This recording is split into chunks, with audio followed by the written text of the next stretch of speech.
evening, and welcome to tonight's deep dive analysis. I'm Emily, and tonight we're unraveling a potentially explosive situation unfolding in Washington, D.C. President Donald Trump has once again ignited a firestorm, this time directly targeting the head of the Federal Reserve, Jerome Powell. In an astonishing public declaration at the White House on April 17th, President Trump stated unequivocally, "Frankly, I would fire him. Yes, sure. If I fired him, I think there's a very good chance he'd be out. It's just my opinion, but I think I would be inclined to do that," he continued. "I am not happy with him, and I've made that clear. Believe me, if I wanted to fire him, it would happen very quickly." These are not just casual remarks. These are direct, forceful, and unprecedented threats against the independence of the Federal Reserve, an institution designed to be insulated from political pressures. To fully grasp the gravity of this situation, we need to understand the context. President Trump has repeatedly criticized Chair Powell, his own appointee, for not lowering interest rates aggressively enough. He believes lower rates are essential to boost the economy, particularly as he gears up for his re-election campaign. Just prior to his White House statement, Trump took to his social media platform, Truth Social, demanding Powell to slash interest rates. This public pressure campaign has been relentless, and now it's escalated to an open threat of dismissal.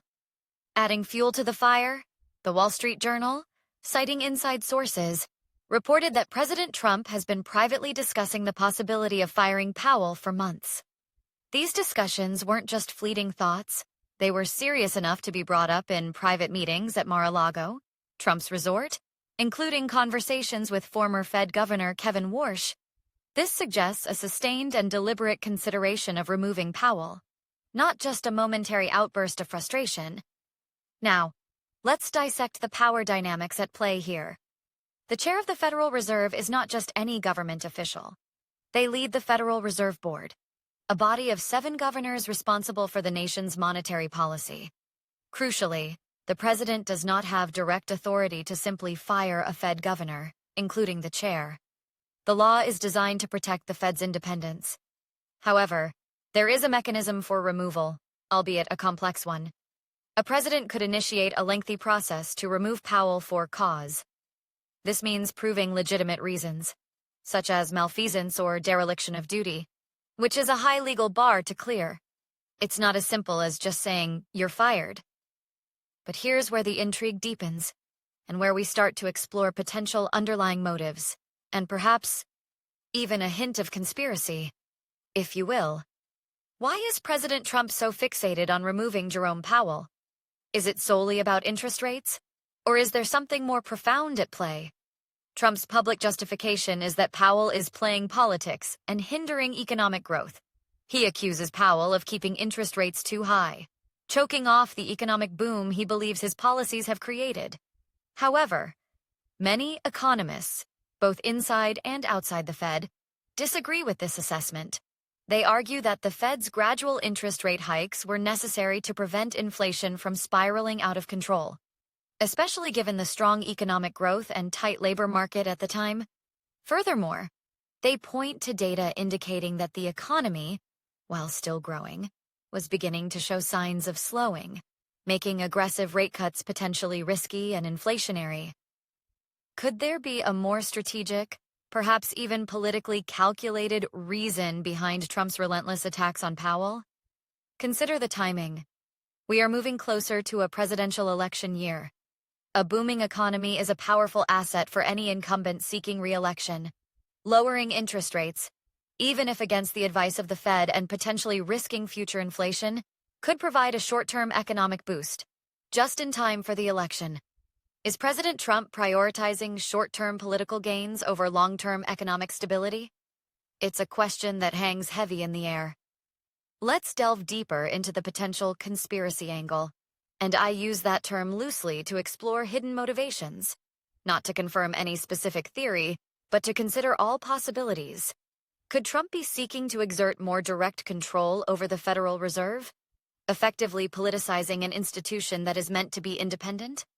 Imagine a scenario where a more compliant Fed chair, someone more aligned with the president's political objectives, is installed. This chair might be more willing to lower interest rates, regardless of economic data or long-term consequences, simply to please the president and boost the economy in the short run. This would be a significant departure from the Fed's historical independence and could have far-reaching implications for the credibility of the institution and the stability of the US dollar. The timing of Trump's outburst is also noteworthy. It came just a day after Chair Powell, in a public forum on April 16th, warned about the potential economic fallout from President Trump's trade policies, specifically his proposed tariffs on trading partners. Powell cautioned that these tariffs could put the Fed in a difficult position, forcing them to choose between fighting inflation, which tariffs tend to increase, and supporting employment, which could be negatively impacted by trade wars. Was Trump's threat to fire Powell a direct response to this public disagreement and warning?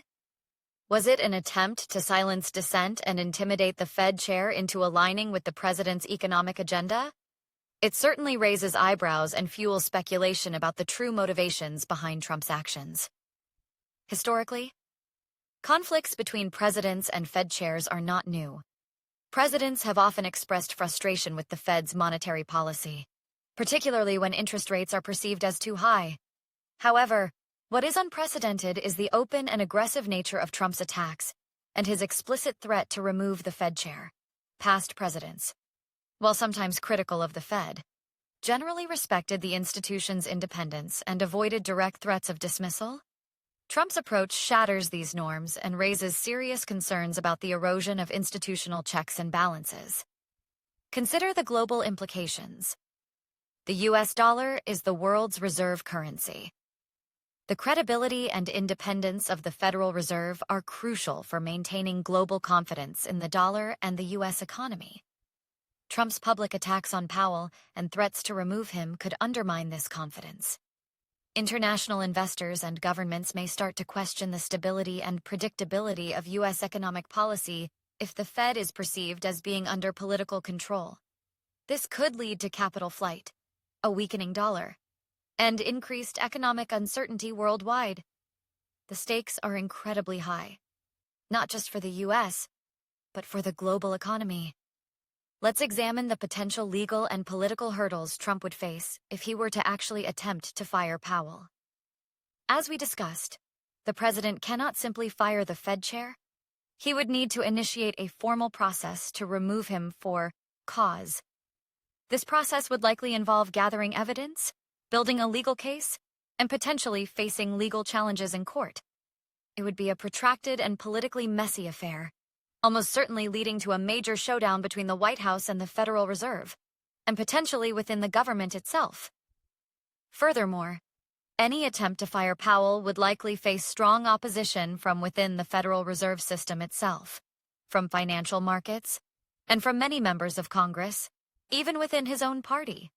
Many Republicans, while generally supportive of Trump's policies, also value the independence of the Federal Reserve and understand its importance for economic stability. A move to oust Powell could fracture Republican support and create a major political crisis. It's a high-risk gamble for President Trump, and it's unclear if he fully understands the potential repercussions. Now, let's consider the response from Jerome Powell himself. Despite the relentless pressure and public threats, Powell has remained remarkably steadfast. Just days before Trump's latest outburst, on April 4th, Powell stated unequivocally that he had no intention of resigning and that his term runs until next year. He has consistently emphasized the Fed's independence and its commitment to its dual mandate of price stability and maximum employment. Powell has projected an image of calm and resolve, refusing to be drawn into a public spat with the president.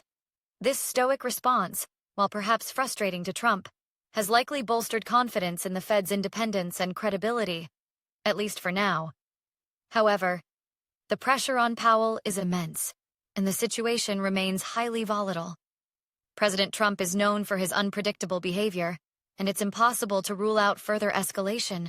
He could intensify his public attacks, attempt to exert more informal pressure on the Fed, or even initiate